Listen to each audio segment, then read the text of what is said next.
Remember when I worked for the mayor of the city of New York, and we got an Apple II, and we got VisiCalc on it, and I thought I had died and gone to heaven. And my first computer was an Osborne 64, that is 64K of memory, but my printer typed at 120 words a minute, which is a hell of a lot faster than I could type. So it's all relative.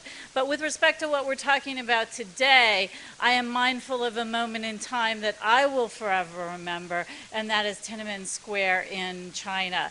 And while I will particularly remember that is because of the powerfulness of the fax machine.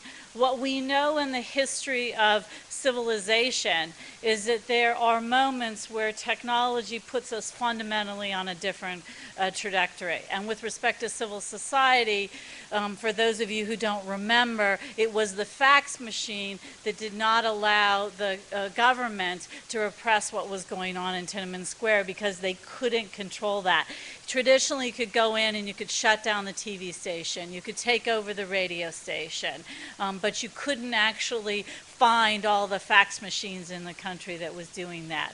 Fast forward to 2008, and Senator Cantwell and I were she was the highest elected official in China when the Tibet riots started happening. And as much as the Chinese at the time wanted to make sure that the world didn't see that, cell phone photos quickly went around the world to say things aren't so peaceful in Tibet. And so I think that those are examples for me of what it means to actually engage technology. So we were very careful about what Senator Cantwell, who is a very courageous senator, would say as the highest ranking official. And at first we said, well, we'd like to see some people who are championing religious freedom and they said, well, that's fine if you want to go see those people, but it might be very dangerous for them afterwards. And so I think that we have proud to see where we've come with respect to civil society and technology, and we're mindful of how much we have to go.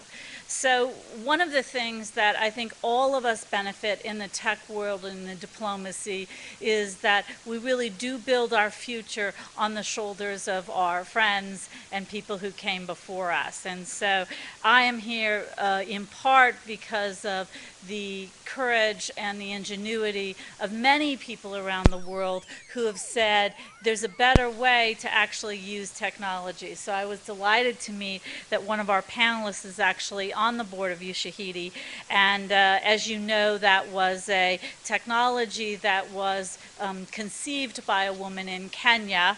And we actually used it quite effectively in the response to Haiti to be able to find people and find where and what they needed, etc. And I have no doubt that it was technologies like that, as well as the powerfulness of the media technologies, that allowed in that disaster to be the largest life saves of any disaster in the world. So we are appreciative of